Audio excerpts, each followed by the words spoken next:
Before we jump into this episode, I want to remind you that while Caitlin and Sophia are dietitians, we're not your dietitians. This means the information shared in the Food Freedom and Fertility podcast is intended to entertain, educate, and inform. It is not a substitute for medical care. This information is not intended to diagnose, manage, or treat disease. Always consult with your doctor before making any changes. Welcome to another episode of the Food Freedom and Fertility podcast. We are your hosts, Sophia, Pavia, and Caitlin Johnson. Sophia Pavia specializing in women's fertility health and optimal progesterone production, and Caitlin Johnson specializing in polycystic ovarian syndrome or PCOS. We are both registered dietitian nutritionists, and we are also best friends, here to give you the straight dope on nutrition, medication, new interventions, every kind of thing when it comes to your fertility and your life. And this is also our finale for the season. Yay. Another season comes to a close, and don't let that scare you. We have an awesome summer season coming up, and then we will come back in the fall with more bright and beautiful episodes for you. So don't be afraid. We're just wrapping up this season and then going to be moving into a sort of different format we're going to try out for the summer. But if you want to know more about that, you're going to have to stay tuned, because today we are getting into the nerdy with Miss Caitlin. She has been reading research and putting together notes, and I can't wait to hear what she has for us. Hi, Caitlin. Hello. So in real life, Mother's Day just happened, and my cousin sent some sweaters to us. I'm not wearing mine because red's not really my recording color. It is a power color, but you have to show off your sweater. So It says mom. it says And mom a through heart, a and it's bright heart. red. It's so fun. And these bright colors do really well on me. I have different complexion than Caitlin. Really bright colors on her sort of wash her out, but I have darker features. And so this red is good on me. So since we're talking about moms, my mother-in-law came to take my kids away today, and it was the first time I saw her since we got back. She gave me my Mother's Day present, which is this little charm, and it has my 3 kiddos' names on it, and I love it. Oh, that is really sweet. So pretty. Okay, well, we want to help you become a mom. And one thing I love about that opening with Soph is that she said we're best friends. We just got back from vacation with each other. But we also want you to feel like you're pulling up a seat at a coffee table, on the floor, on the couch, at a local coffee shop, and you're sitting with us. Snuggled in the bed betwixt us. Yes. As we giggle and talk.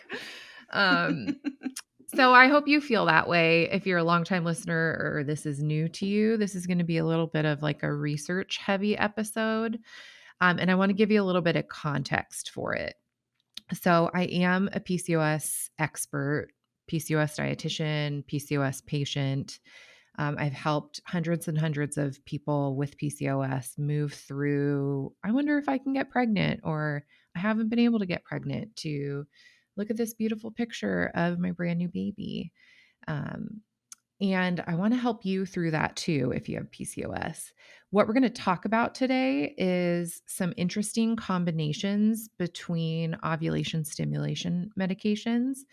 And if you're listening to this and saying, I don't have PCOS, I don't want you to leave, because there's things that you can learn that would also apply to you.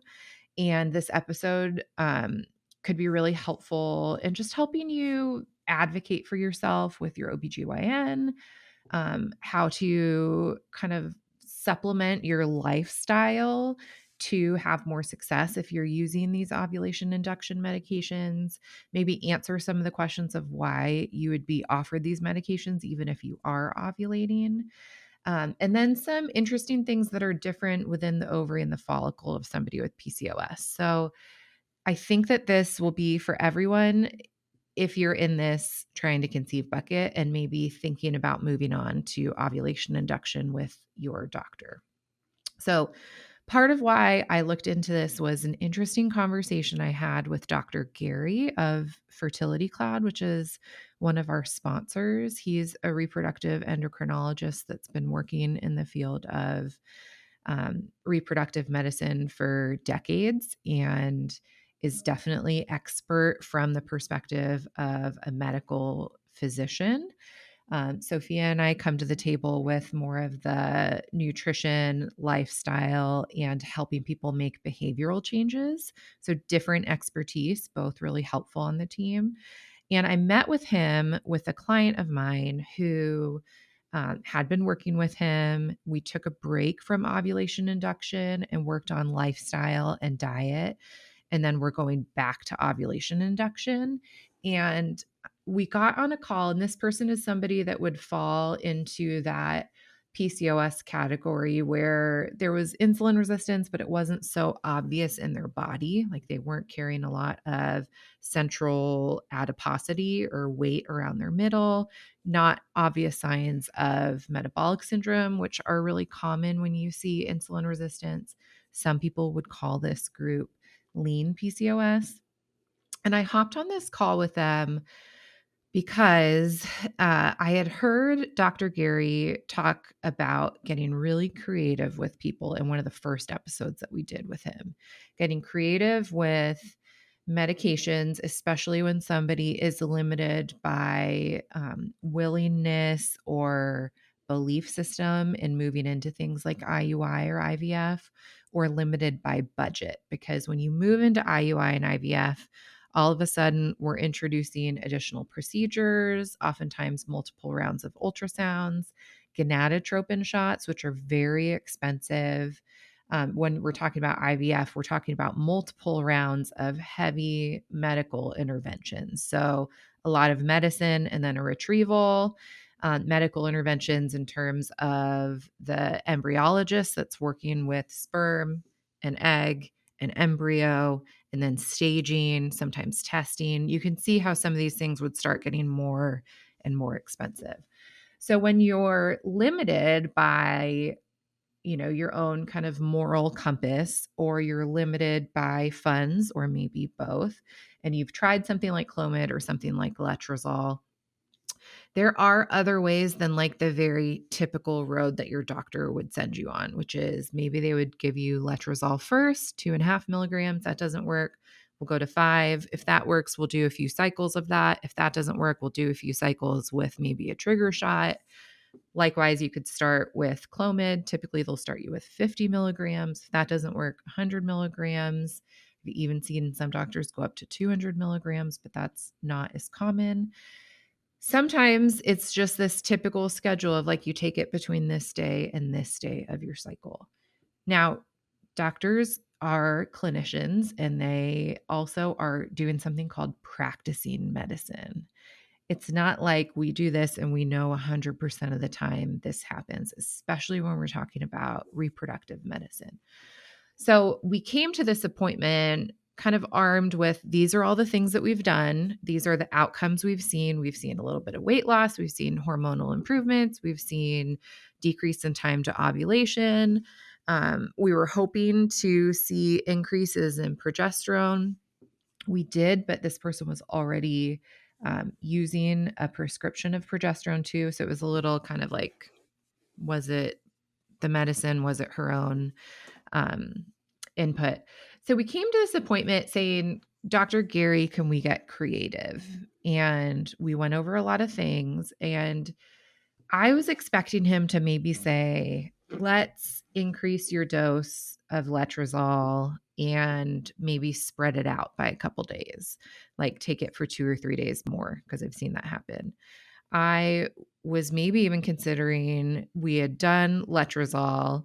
So could we try Clomid instead? Because some people who fail one type of medication do well with the other.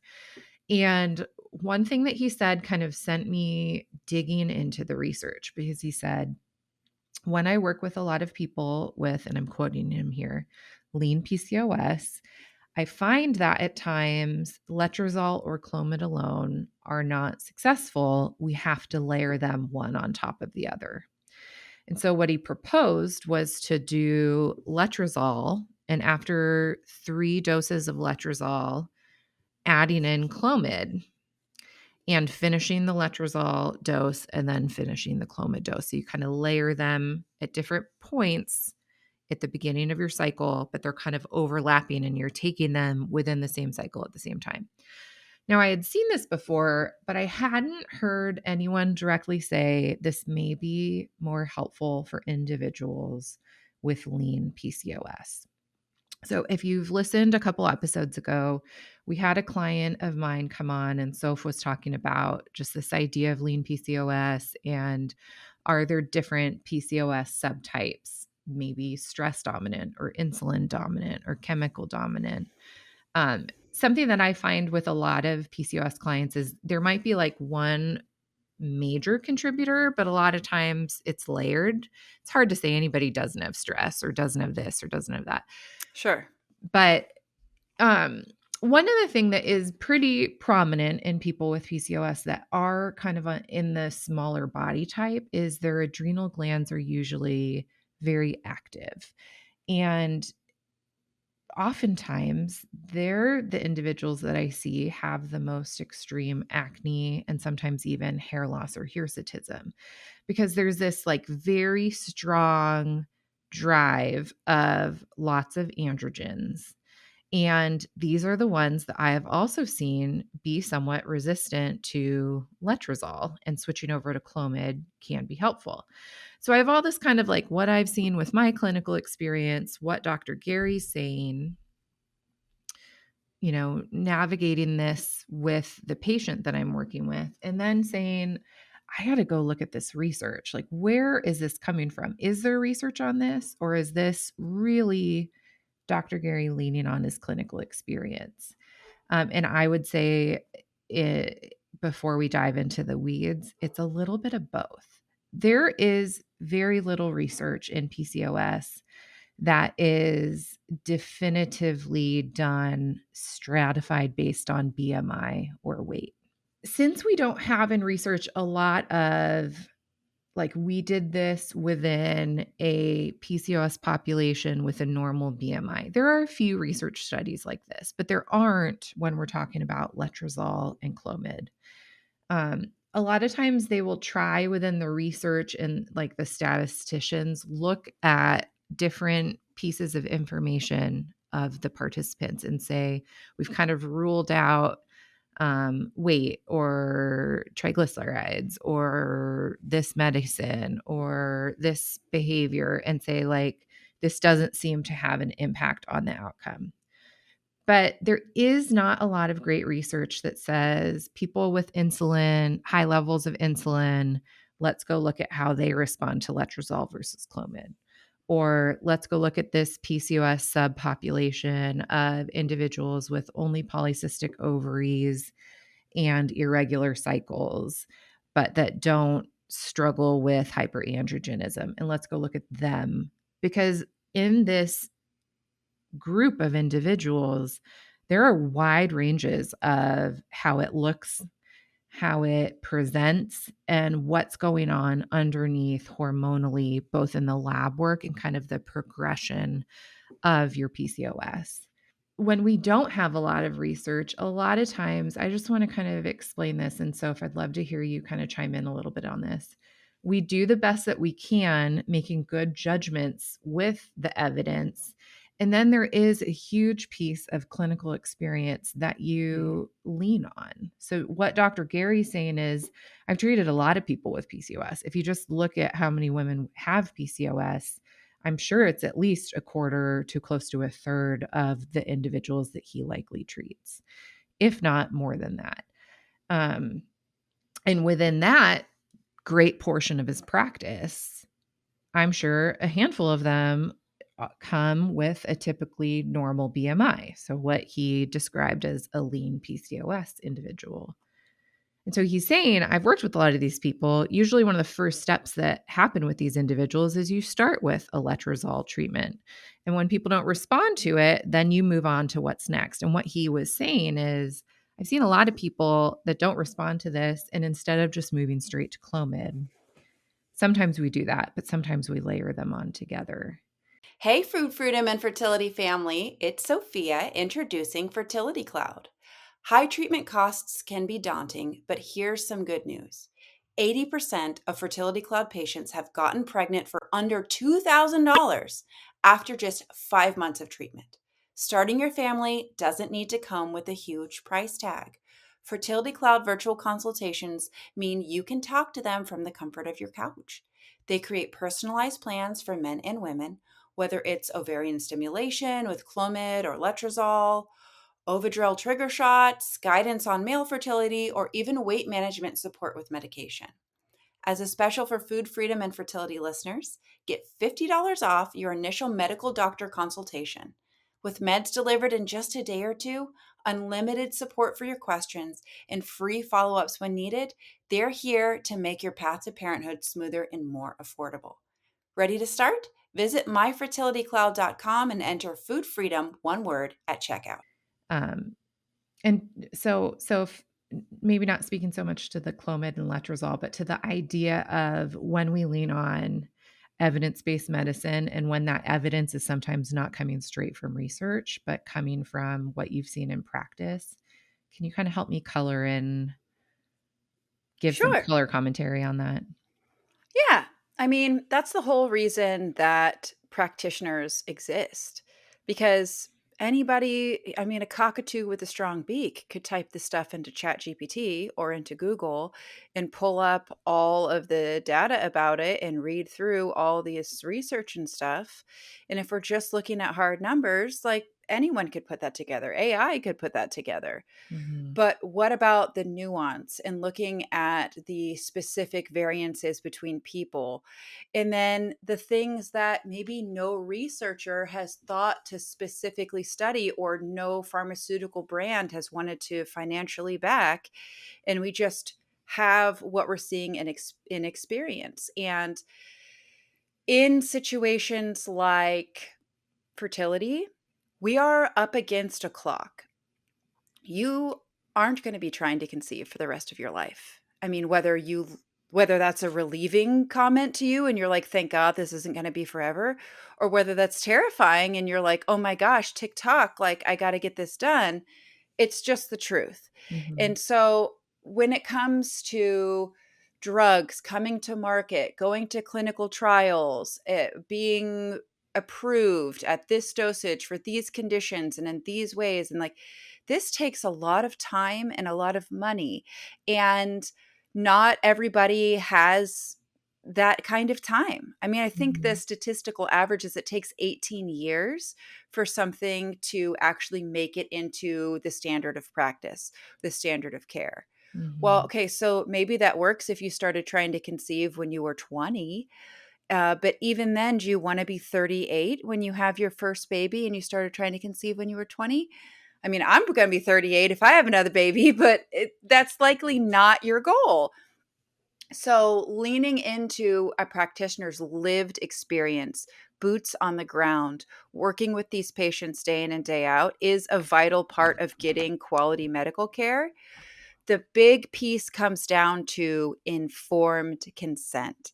You need the doctor to say, I did this with my group, my group coaching clients last night. One of the gals has asthma and she's taking CoQ10. Now, is it contraindicated? Is there like research papers written on asthma and CoQ10?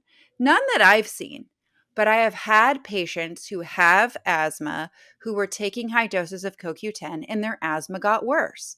They were tired, they were short of breath. I haven't seen anything in practice saying that this is what causes it, but we brought in the extra CoQ10, her asthma got worse, we reduced the dose, the asthma got better.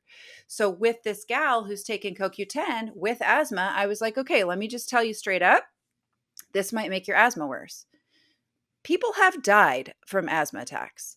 I don't take this lightly. People have died from ovarian hyperstimulation syndrome, which is too high of dose on an overstimulated ovary. This is a potentially life-threatening or fertility-threatening complication, and asthma attacks are very serious. So she's starting on this new supplement. I was like, all right, I'm just going to tell you straight up. I don't have like some big scholarly journal to send you to, but if you notice your asthma symptoms getting worse, stop taking this.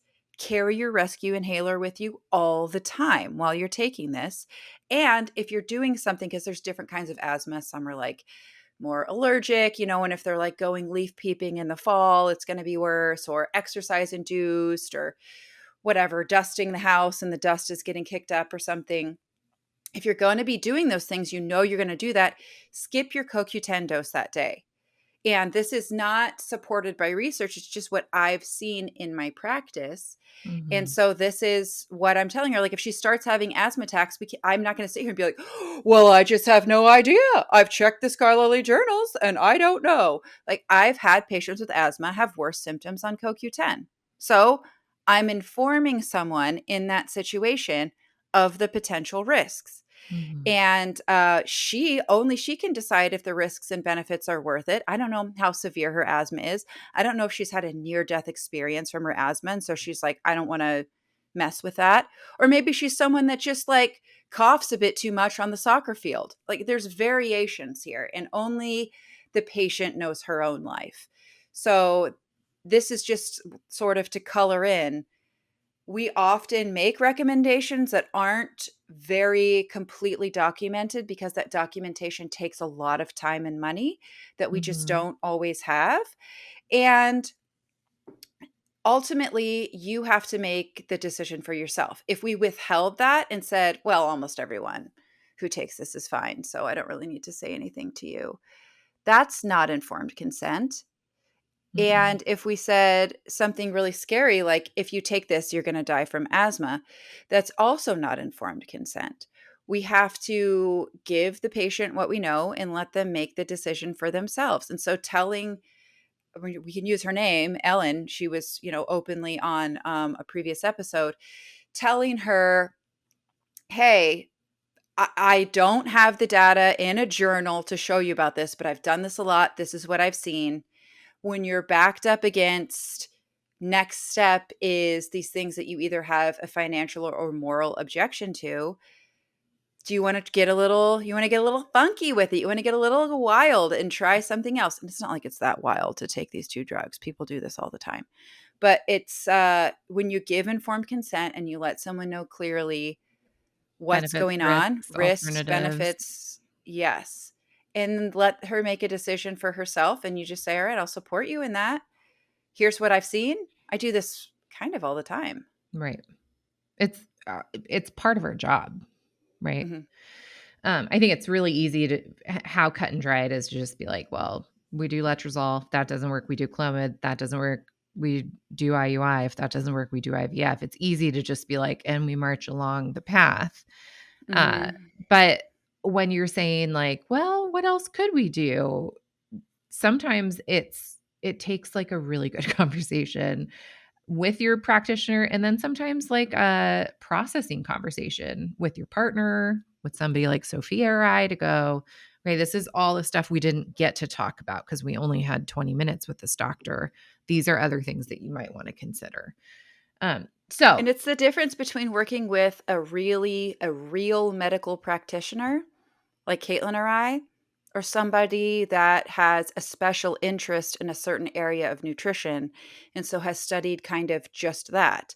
And these people can be great and wonderful. And please don't think I'm knocking, other people that practice in a different way. But when you're working with like the keto fertility nutritionist, I don't even know. Maybe I don't even know if that's a real person. I'm making this up right now. So if there is a keto fertility nutritionist out there, please know I'm not coming coming at at you you. specifically. But when that's the thing, what kind of advice do you think she's going to give you? What do you To think go she's going to keto. say is the answer? Keto, Low keto, keto. carb, high Mhm. fat, like that's what she's going to do with you. And if you need something else, well, I'm sorry. You went to the keto fertility practitioner. She's not going to talk to you about the benefits of adding in more high fiber carbohydrates. Like that's just not going to be it. So, this is the difference in working with a medically recognized board specialist, like a registered dietitian, like Caitlin or I, or somebody that maybe has done just as much research, or maybe they didn't and they just got like a weekend certification and they've been working at the gym for a really long time. And so they're really good at like flexible dieting and things like that. So I want to talk about what makes letrozole and Clomid a little bit different before we talk about what the research says about combining them. So, Clomid was around for a really long time. We've talked about this before, so I'm going to give kind of like a high level overview. Clomid's been around longer. Both of these have been developed as breast cancer treatments, and they modulate essentially like something that has to do with estrogen within the body. Clomid works by basically competing with the estrogen receptors and saying your body is like, you don't have enough of estrogen, you need to make more. And so it ramps up estrogen production. Because of how it works, it has some downsides when we talk about fertility. When it's actively like grabbing onto an estrogen receptor in your uterine lining, it can thin your uterine lining because estrogen doesn't actually come touch that and help it thicken to the point that would be optimal for implantation. Likewise, it can bind to the estrogen receptors in glandular tissue that help you make mucus, thinning cervical mucus, good quality egg white cervical mucus, not thick, gooey, like almost appears as if you have no cervical mucus. Okay. Mhm. The estrogen receptors need to touch higher levels of estrogen to make that good, fertile type, optimal cervical mucus. So, when you're taking something that's binding to the estrogen receptors, we're going to see lower levels of that cervical mucus, thinner uterine lining, while we're also having the positive effects in the way that it does help fertility. So, because your body's not seeing a lot of that estrogen, it tells the portion in your brain that stimulates two different hormones that tell your ovary to make and ovulate an egg, FSH and LH. It can impact how those gonadotropins, the FSH and the LH, get released, kind of turning up the volume on them. And that directly impacts the ovary. So it kind of turns up the amplitude and impacts the follicles that are getting ready to be ovulated. It helps them mature, which is something that often kind of gets a like kind of a kink in the process with PCOS. You mature to a certain point, these follicles, and then they get stuck in their maturing process Mhm. and never quite get to the point of being like one big dominant follicle that's ready to be ovulated. You have a bunch that just get stuck halfway through. So we see a positive impact on that. We see higher levels of FSH, follicle stimulating hormone, telling the ovary make a dominant follicle, and then that gonadotropin release of luteinizing hormone tells your body, okay, it's time to ovulate. So that's kind of how Clomid works. It has drawbacks in terms of how you might feel when you're taking it. You might have hot flashes, you might have headaches, you might feel really tired or dizzy, but it works and it has worked for a handful. I mean, I'd say maybe half the patients that I've had on Clomid have seen it stimulate ovulation. Okay. Doctors that are more apt to recommend Clomid are typically the individuals that have been practicing longer. If you have somebody that's kind of like your age, maybe plus 10 years, you might have somebody that like started this type of medicine when we knew letrozole was in higher favor for PCOS. I want to explain how letrozole works, and then I'll talk a little bit why some people think it's a little bit better for PCOS. The way letrozole works is it impacts estrogen levels by stopping the aromatase enzyme. This enzyme helps turn testosterone into estrogen. Okay. So, um, if we're not turning testosterone, which your ovary is making, into estrogen, we have lower levels of estrogen. So your brain senses this drop in estrogen and then it ramps up FSH production. Okay. So there's some pluses and minuses for this in the PCOS patient because some people make so much androgens that we're still going to see kind of the effect of the androgens on the ovary itself. But your body is saying we don't have enough estrogen. And so it kind of ramps up FSH, which kind of turns up the amplitude of the ovary making hormone. For some people, this really increases estrogen. For some people with PCOS, it also just turns the amplitude of testosterone up. And we've turned off this kind of enzyme that helps testosterone turn into estrogen. This is partly why it doesn't work for everyone and why Clomid works better for others, because it's impacting estrogen in a different way. But what we saw as letrozole became in higher favor is that there's a little bit lower risk of multiple pregnancies, so having twins or triplets. It doesn't tend to have as much of an impact on the endometrial lining because we're not stopping estrogen receptors from touching estrogen. We're just slowing down the conversion of testosterone into estrogen.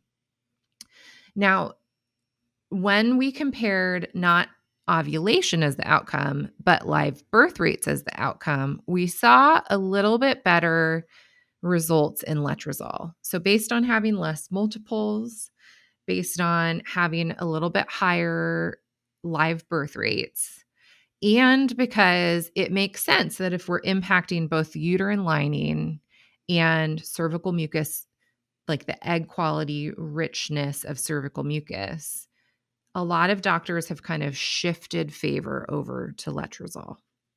Now, if you understand that they work differently, you can see how maybe layering them one on top of the other could help individuals that are resistant to one or the other.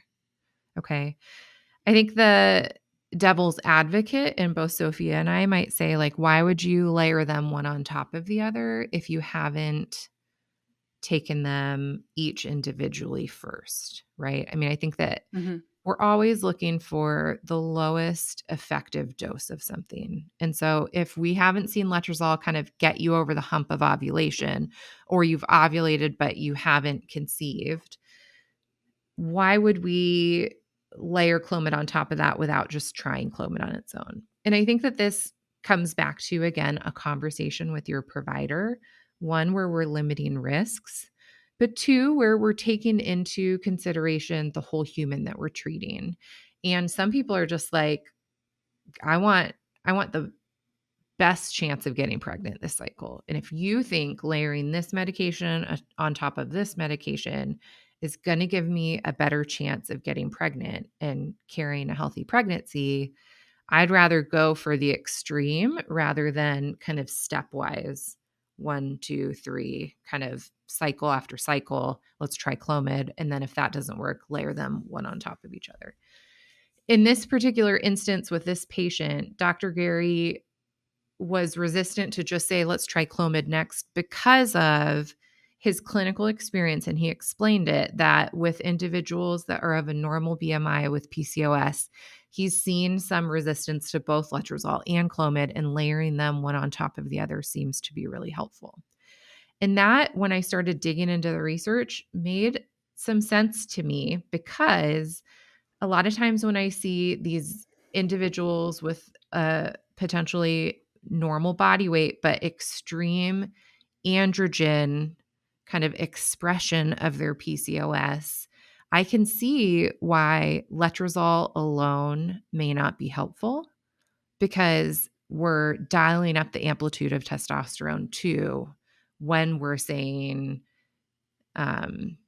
you can't convert testosterone into estrogen. So your body still is making it.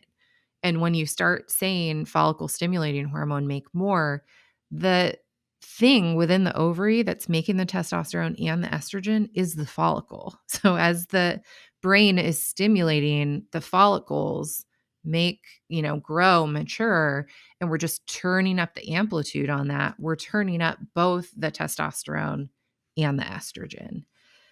So, we left the conversation, we kind of digested it in terms of what landed, what felt good for this patient, considering things like their individual body, where they're at in trying to conceive, how many cycles they've been at it, how their heart is doing. They wanted to move on to this more aggressive stance. But then I dug into the research, and I just want to be like really clear about reproductive medicine and what the evidence shows, because it's mixed. It's really mixed. It's not like a hole in one type of a shot. You're hoping that you're batting at least a 500 average, like you're hitting, Mhm. one out of every two pitches that get sent at you, but that's not Is all. that what a 500 average is? I don't even know. Yes, baseball. So like when they say you have like a 300 average, it's like 30% of the things that are thrown at you. So when you're batting 1,000, you're hitting everything that comes at you. Does that make sense? It does. Yeah. Okay. Thank you. Hey, friends, we're taking a break from this episode so I can share with you a little more about one of our sponsors, Fullwell. Fullwell's a reproductive health company offering superior nutritional supplements that are made without compromise to support women and men throughout their reproductive journey. I have taken Fullwell's prenatals, their fish oil, and have literally tried every product they've released, and I stand behind this recommendation with my whole heart. One of my favorite things to recommend to clients is their fertility trio. This includes their egg and sperm quality supplement, their women's prenatal, and fish oil. This helps proactively support you getting ready to conceive. This trio includes things like CoQ10, ashwagandha, and NAC. It makes me think of a life vest. You don't want to go into pregnancy without these foundational supports. And if you've been struggling while trying to conceive, this is the time to upgrade your prenatal fertility game and check out Fullwell. Use code FFF20 today to get 20% off your first order. Okay, so when we're looking at combining letrozole and Clomid, there are 3 major studies that took this consideration and looked at different outcomes. So, something that I want to obviate here in all of these studies is not just what they showed, but the limitations of their research, because I think that you'll look at it and you'll go like, wow, why wouldn't I do this? But there are some limitations within the research. So the first study that I looked at was done in India. There were 120 women that were within this study, and they kind of separated them into a group of letrozole alone or letrozole and Clomid. And what they were looking for was ovulation rates, pregnancy rates, and live birth rates. So in the letrozole alone category, 63% of the participants ovulated. In the letrozole and Clomid, so combining them together, 77% of the participants ovulated. So we're seeing like 14% more. In this study, they looked at 3 cycles. The other 2 studies I'm going to talk about only looked at 1 cycle. Okay. In that first study with the 3 cycles, there was no significant difference in pregnancy rates or live birth rates. So while we saw a little bit more ovulation, it wasn't clear that many more people conceived and that many more people ended up with a baby that they took home. In the second study, this was also done in India with 80 women, and they looked at 1 cycle. So this is a study group. The first one was 120 women. This one's less than that by like 30%. This is only 80 women. In this study, they looked at letrozole alone in 1 cycle, and 38% of the women ovulated. In the combination of letrozole and Clomid, 73% of the people ovulated. So that seems like a much bigger improvement, right? Like almost nearly double. So if you're listening to this and you're like, okay, great, that was a bunch of people, they're very similar, probably. They're from India. They probably have really similar lifestyles in terms of what they eat and what their day-to-day life looks like, just by the nature of the population in India. What about where I live? So this third study that considers this question was done in the US. They looked at 1 cycle and there were only 70 women. The letrozole alone ovulation rate was 43%. And the letrozole plus Clomid ovulation rate was 77%. So again, a really similar amount of increase between letrozole alone versus letrozole and Clomid. So the combo, if you look at all three studies, does seem like there is improvement that is statistically significant for ovulation rates. But because we're not only considering ovulation when we're looking at conception, like we're also looking at cervical mucus. We're also looking at uterine lining. We're also looking at miscarriage rates. So, do you get pregnant? Can we translate that over to a live birth? Like, do you actually have a baby, or is there a pregnancy loss in between? There is marginal improvement in these other studies in terms of pregnancy rates and live birth rates. So, what I want to present to you is one, we should always be having conversations with our doctors that are prescribing these things, saying, what are my options? Especially when what they're saying to you is the next option is IUI. Okay. All we're doing in IUI that's different typically than what we're doing in a timed cycle is number one, ovulation induction with like timed intercourse. Hopefully, if they're doing ovulation induction, they're also doing ultrasound to help you see when you have a mature egg and when it might ovulate. This is especially true with PCOS. A lot of women with PCOS see improvements in ovulation with these medications, but it's not typically along the same timeline as women that don't have PCOS. I see this all the time. I'm working with someone right now whose doctor is like, come in on day 21 for your progesterone draw. And if it shows that you haven't ovulated, like the cycle's over. And I'm like, keep temping, keep looking at your cervical mucus, because I have seen women ovulate on day 25 in cycles with these medications. I've seen women ovulate on day like 32 in cycles with these medications. Okay.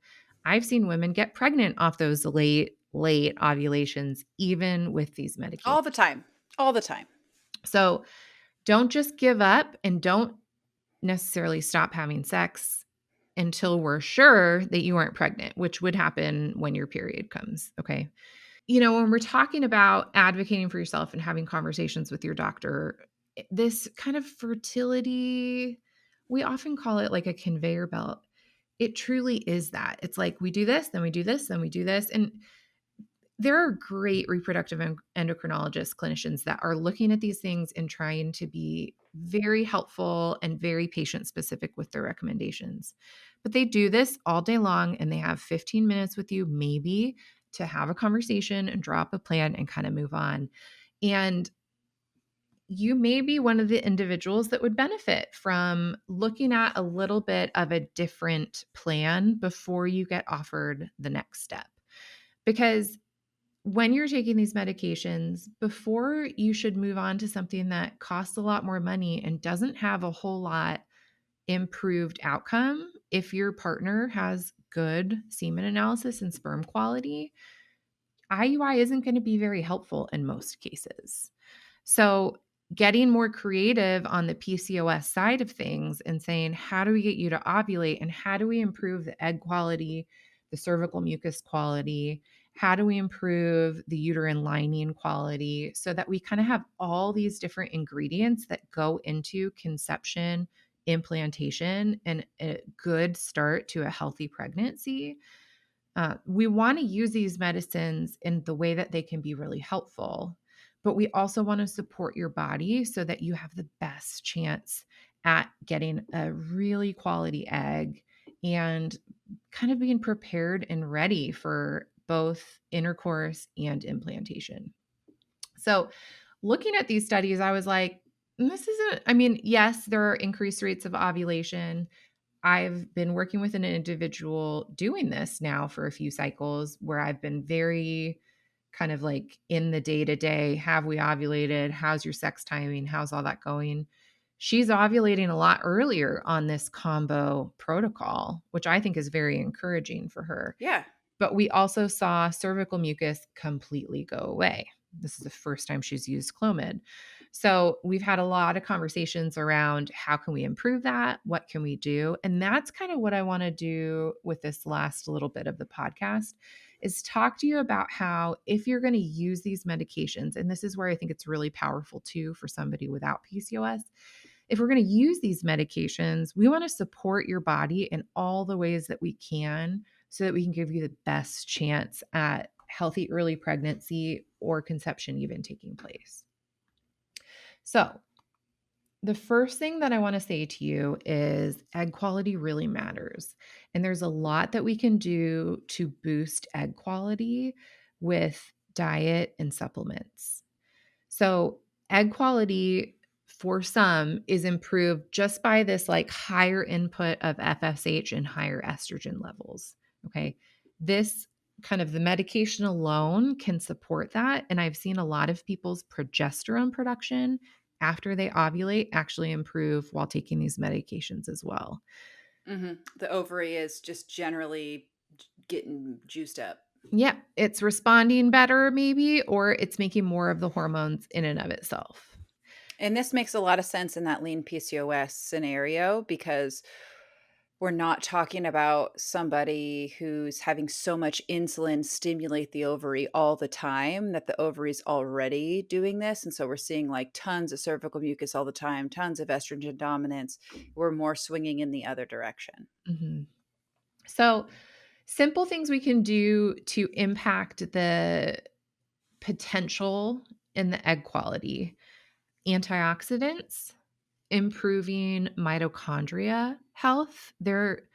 These baby follicles are energy sucks. Like they need to produce so much energy to grow and mature.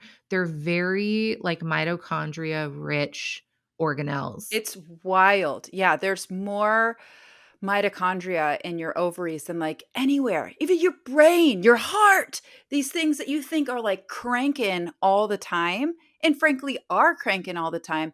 There are more energy production organelles servicing your eggs and ovaries than servicing your heart and brain. It's So wild. just let that blow your mind for a second there. So mitochondrial health is really, really important. You'll remember it. It's like the powerhouse of the cell, does all the energy production. But like you probably didn't learn in high school science how we can support mitochondrial health. So that's one aspect of supporting egg quality.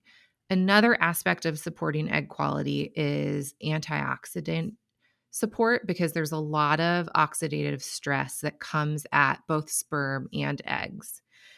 And then specifically within the PCOS ovary, I really like to look at two different supports that are just, we see kind of errors in metabolism and errors in like balances within the follicular fluid around this like little baby egg that's developing. And those are melatonin and inositol.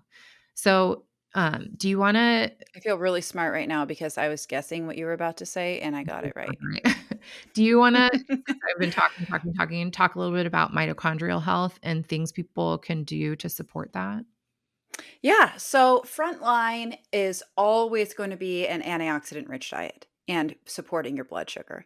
If your insulin is very high, you're not going to have healthy mitochondria in your ovaries, or not, at least not as healthy as it could be. This is why we see consistent low progesterone.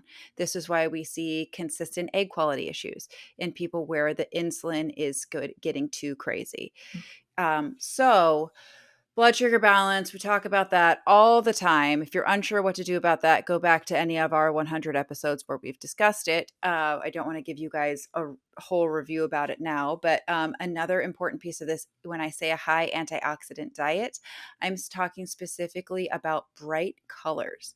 So, brightly colored produce, purple cabbage, red peppers, oranges, things that are really brightly colored, that is going to help protect your ovaries. So I see a lot of gals, everybody's like protein, protein, protein all the time. And that's really important. It is. Please don't think I'm knocking protein. But if your breakfast is like some eggs and collagen in your coffee, and then your lunch is like a tuna salad with whole grain crackers, and then your dinner is like chicken breast and brown rice, and you're having a snack of like a protein shake in between, sister, you are missing out on a lot of powerful antioxidants. So I want to see blueberries, blackberries. I want to see radishes, broccoli, like really bright colors. Think of the things that would leave a stain if you dropped it on your shirt. That's what you want to be eating plenty of, because that has a lot of those antioxidants in there. And then supporting your natural circadian rhythm. Your body makes a lot of antioxidants while you are at rest.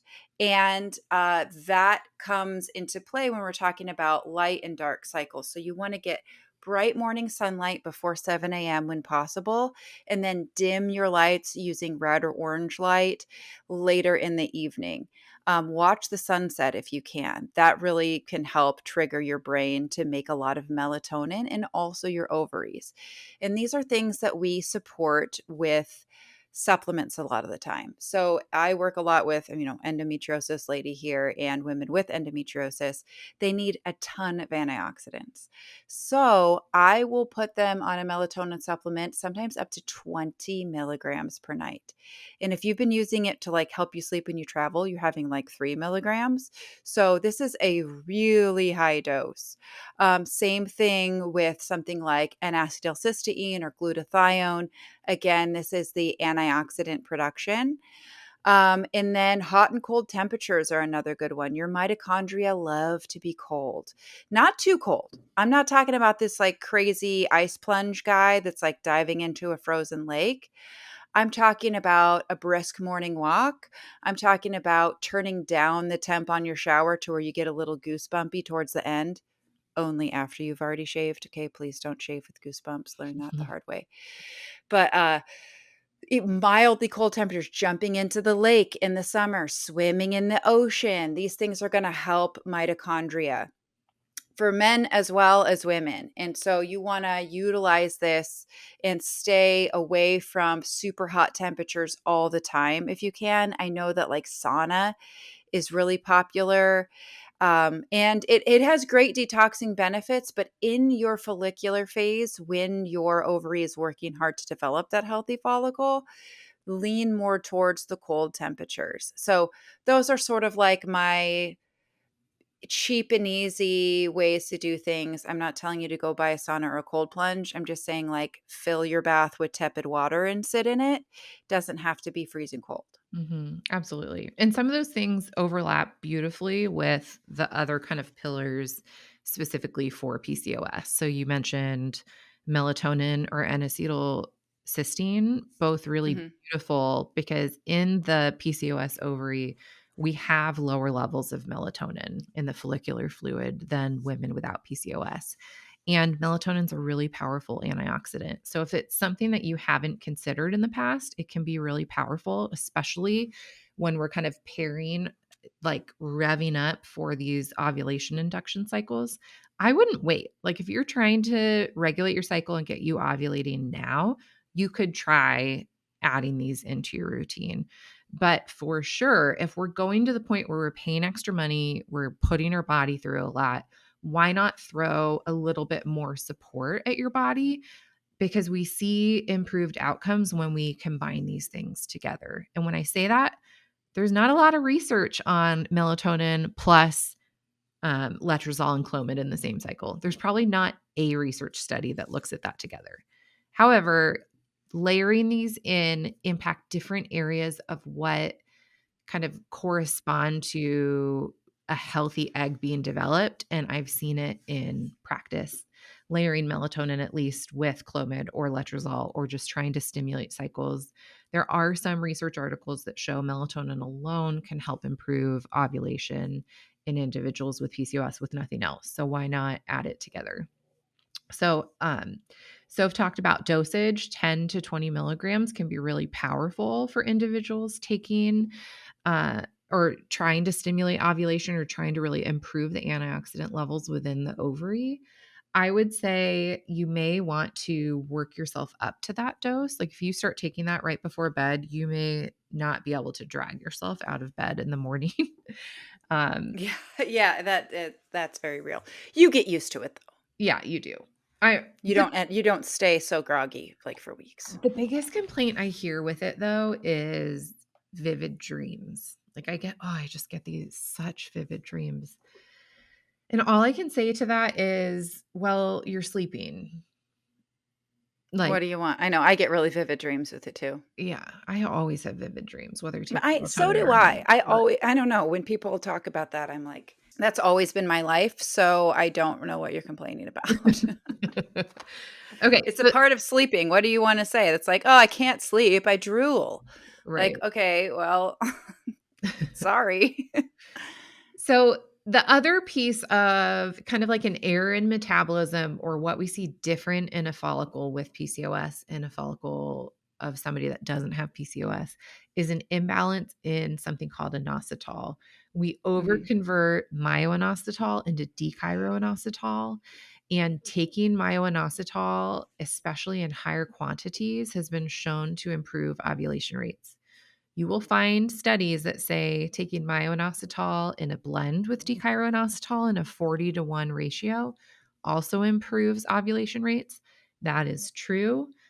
In my opinion, I would prefer you take all myoinositol, but if you're going to take a 40-to-1, my biggest piece of advice is get to that 4 gram per day dosage in either scenario so that we're really supporting your best chances at changing this ratio within a PCOS ovary. It is literally like 100-to-1 what your myoinositol to dechiroinositol ratio should be in your follicular fluid. And in PCOS, that's almost inverted. We make way too much of this dechiroform, which actually increases testosterone. So I'm a pretty big advocate of taking myoinositol only on its own, but if you're going to have a combination product, at least make sure you're getting up to this 4 gram per day dose. In addition to these two specific kind of pieces that we see not enough melatonin, an imbalance in myo and dechiroinositol, another thing that I found really, really interesting in the research was an imbalance in inflammatory fatty acids within the ovary of a PCOS individual. So, when we're talking about fatty acids, you'll probably remember hearing this from like, oh, let's take omega 3s. They're really healthy for you. They're healthy anti inflammatory fatty acids. That is true. Um, I would love for you to consider that eating fatty fish as being just a requisite to trying to conceive in PCOS. And if you're somebody that hates fish or is allergic, you're in a different category. Like, don't eat fatty fish. But if you hate fish, at the very least, you need to get on like a 2 gram per day healthy, very like quality sourced omega 3 fish oil product. If only there was a sponsor who we could choose who would make such a product. I mean, if only there were a sponsor. I'm holding a Full Well bottle up for those of you who are not watching on YouTube, but Full Well makes a stellar omega. They Yeah. make a really good fish oil. A So, really good fish oil. So think about that. Melatonin, myoinositol, and a really good fish oil. I would say if you're somebody with PCOS, we want a fish oil on top of you eating fish, okay? But at mhm. the very least, you need to be taking a daily fish oil supplement. If you're eating fatty fish in a day, then great. Skip your fish oil that day and spread out how long it lasts you. But this is like a requisite. When I see the increase in inflammatory lipids within the PCOS follicular fluid, this is linked to lower embryo quality when they do IVF. It's also linked with reduced chances of implantation. So, improving kind of your anti inflammatory profile is healthy quality omega 3s, So that's going to come mostly from your fatty fish or your fish oil supplement, colorful plant foods, and we want to do what we can to not kind of flip our lipid profile in the oils that we're cooking in.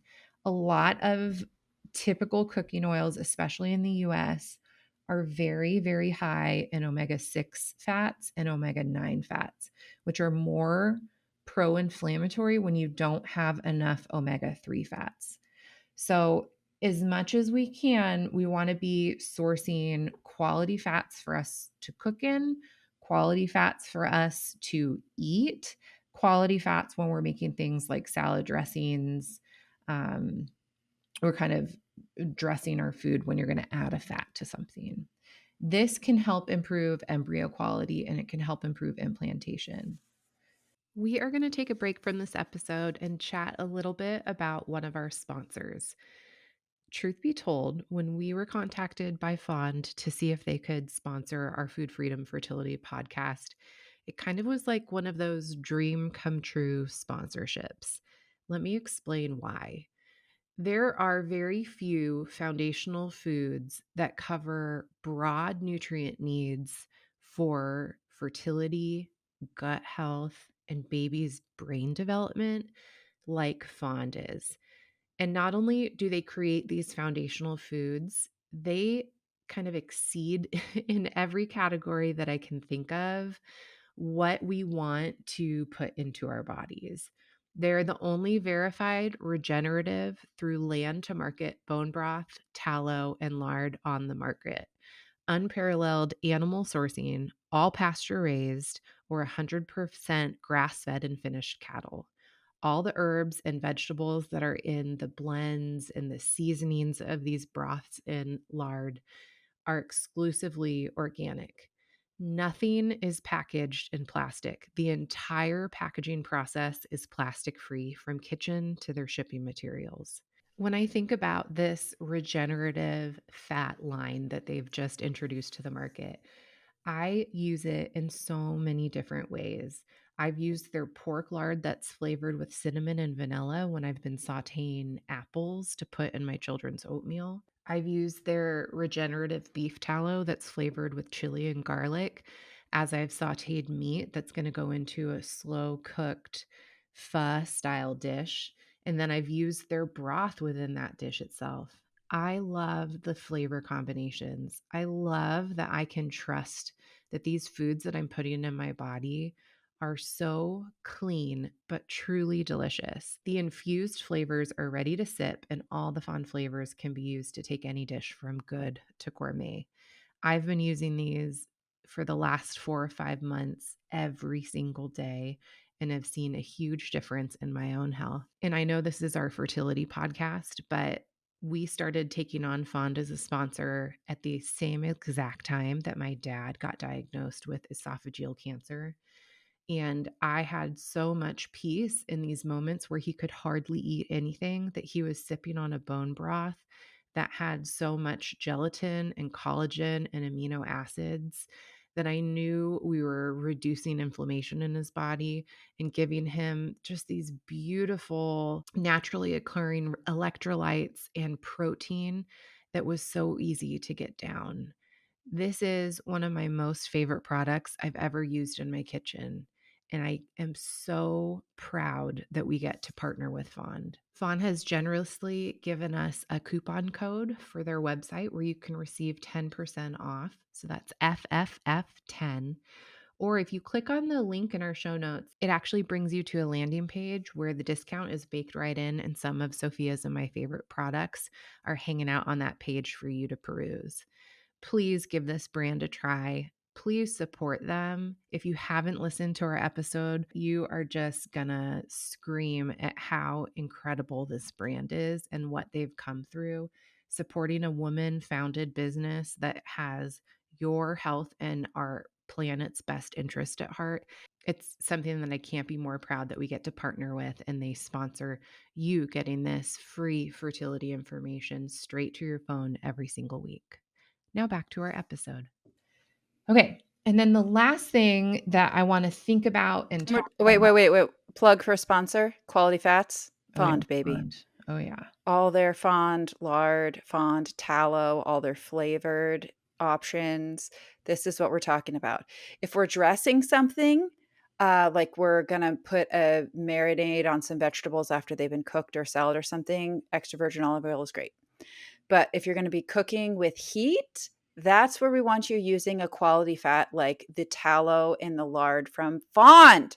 So get on there and buy yourself some Fond because I know you probably used to the $1.99 bottle of corn oil, but it's not Oh, doing your ovaries any favors. really not. Please. It's really not. And this is the time if you are in the throes of like, I just did 4 rounds of Letrozole and nothing happened, and now I'm layering this on top of that, and this is the time to get really intentional with these things, okay? Mhm. More than ever. It's important always, but more than ever, this is the time.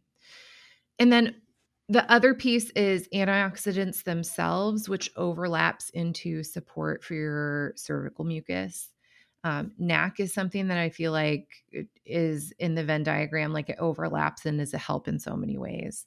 But N-acetylcysteine can help thin cervical mucus. So when you're not feeling like you're seeing it or you're not making enough of it, N-acetylcysteine is a really powerful antioxidant. It's a precursor to glutathione, which we see lower glutathione levels in a PCOS ovary, but it also can help thin out that cervical mucus. And when I say that, I don't mean like, oh no, we're going to take egg quality to be water. Okay. What I mean Mhm. is you're probably not seeing enough of it, and taking some NAC can help ramp up the production of it and thin it out enough to where you might start being able to visually or kind of sensory with your touch when you're wiping, be able to see more of that cervical mucus.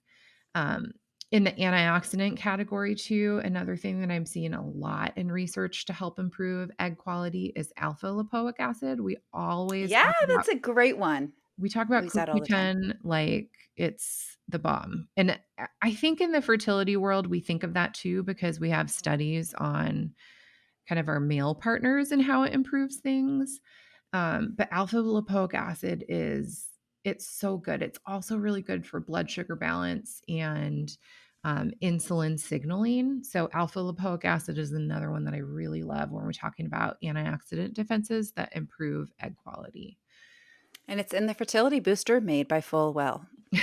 So, wrapping up, I think that there is definitely a time and a place for these medications. I think there's a time and a place, even when there's an argument to try layering them one on top of the other. I think that having these conversations and being able to process them with someone who understands is also really important and really helpful. But when you're taking these, don't just head straight to the doctor and be like, I have PCOS, give me the letrozole. We should be layering that on top of these supports, layering that on top of things that we know are going to move the needle in terms of egg quality. And that's Oh my gosh, it's so important to say. not just like You the think you're just supplement. gonna take one of these drugs and avoid dealing with all of the diet and lifestyle things? You're dreaming, sister. You're setting yourself up for extreme side effects and very little success rates. And then Mhm. let's say you even do get pregnant, we're not looking at a very healthy pregnancy. Yeah. It could happen, but counting on it because you don't wanna address your issues with food and lifestyle and everything like that because you probably have a lot of trauma. Honestly, you've probably yo-yo dieted and been shamed a lot and feels like this impossible mountain to climb and you'd just rather walk around it. And you've probably done a lot to get to a place where you feel happy at all about your body and yourself, and trying to mess with that again sounds really scary. So I'm not trying to like shame you here. Please, we get it. But it needs to get addressed for the health of yourself and future generations before you Mhm. start using these medications. Mhm.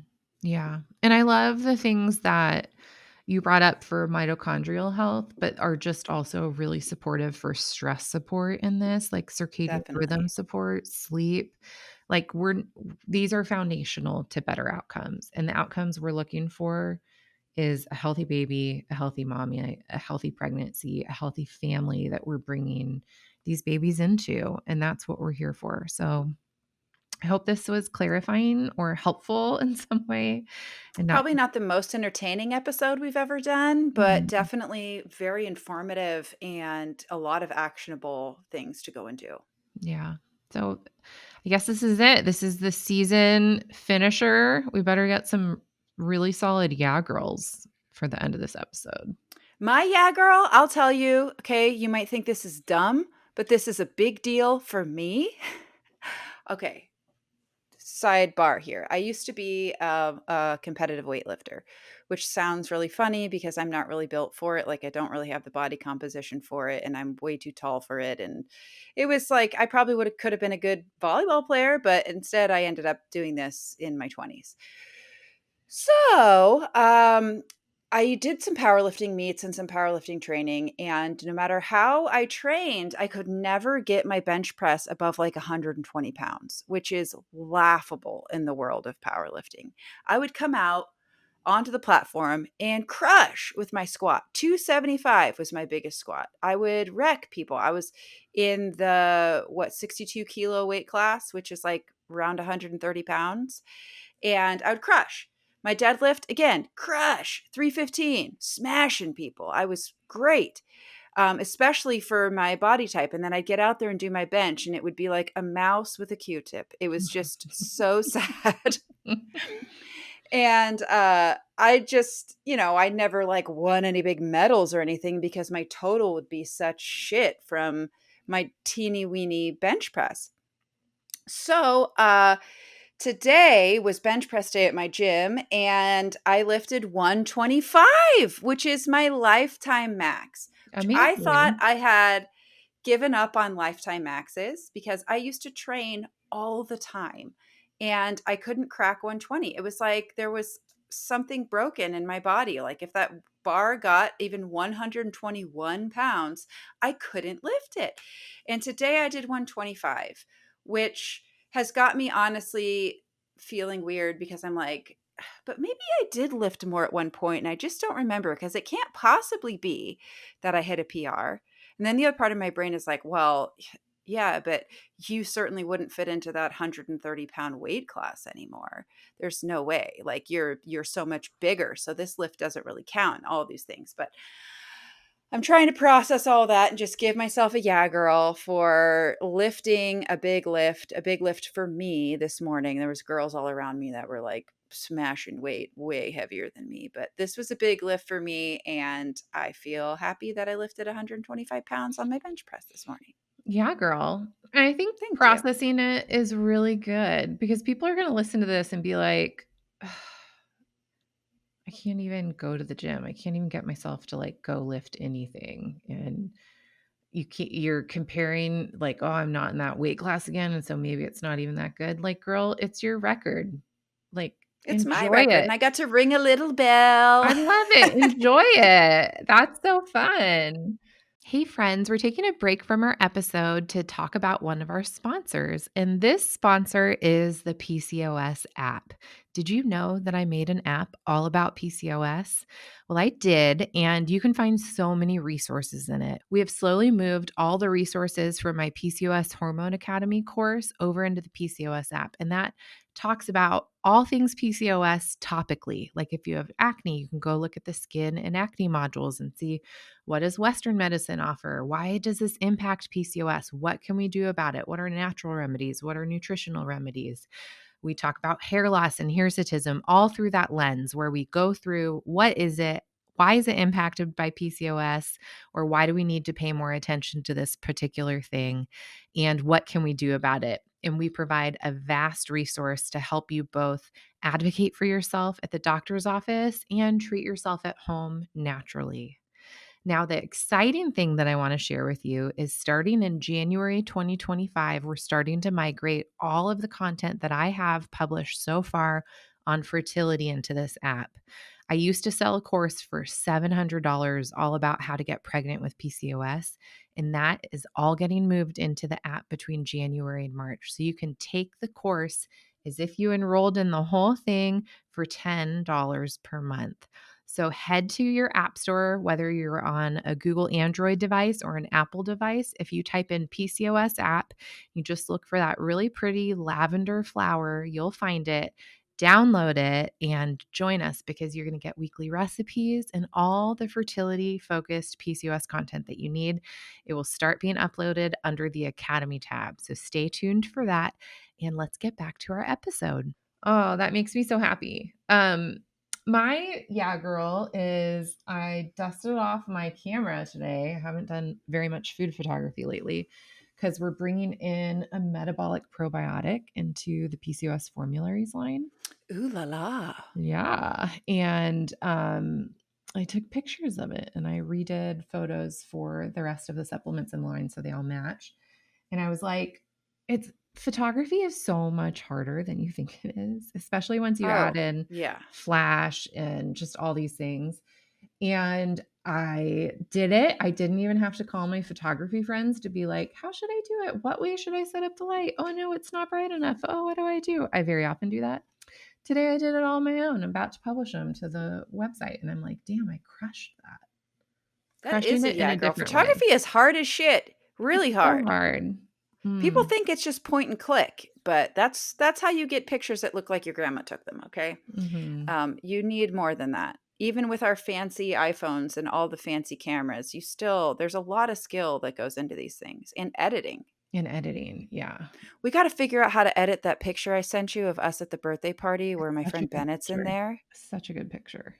It's such a good picture, but and I've sent it to like all my family and they're like, that should be your Christmas card. I'm like, with this guy in there, people are gonna think I have like a plural marriage or something, and they're gonna be like, what is this? At least he's a cute And so my husband was like, can we edit him to be like a Santa Claus or like a Jesus or something and make it a Christmas?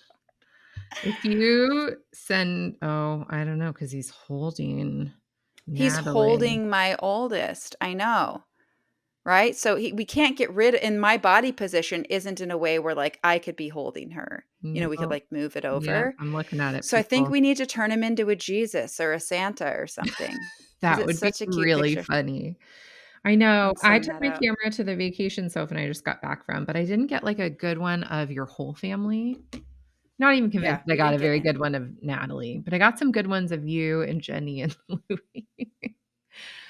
Oh, Natalie. She's so beautiful, but she can't smile for the camera. She does not. You got to get a genuine smile after her, and she's a little too smart for that. Yeah. So you can't, she just gives you this ridiculous. I think he was tickling her in that picture where she has that really good smile there. Beautiful. Oh, she is very photogenic when you get it right, but she's like Chandler from Friends. Like her fake smile is like a constipated squint. It's not very good. But Jenny's smile is like on point every time. She's like, she loves to smile. Camera. She is a very smiley kid who just bops through life with a smile. She's just she feels things very deeply. Mm-hmm. Both sides. So like joy is bubbling over for her, and sorrow, she has the saddest little cry, and she switches from one to the other. She's just a very enthusiastic, emotionally robust second daughters. Interesting. I don't know anyone like that. Oh in my a red gosh. shirt. Louie deleted this video. Remember when you were taking pictures of Louie and I on the bridge and Bonnie had Louie's phone? Mm-hmm. Took like a video of us, and you hear in the background like a bee and a bop, a bee and a bop. Oh, and it's a bop and a bee and a bop. She's just like doing her little song and like just being Bonnie. She's so cute. Funny. Somebody sent it to me, so I bet I could get it to you if you want it. So funny. Well, thanks for listening, everybody. Hang around because we have a fun interlude. Last year we did Win Wednesdays, which were like client success stories. We might pepper some of those in, but we actually have a different interlude this year that I think you're going to find really fun and very helpful, very effective at communicating things. So stay tuned. And that's a wrap. Season 3, right? 4? Yeah. Who cares? You're listening. Stay tuned. All right. Stay tuned.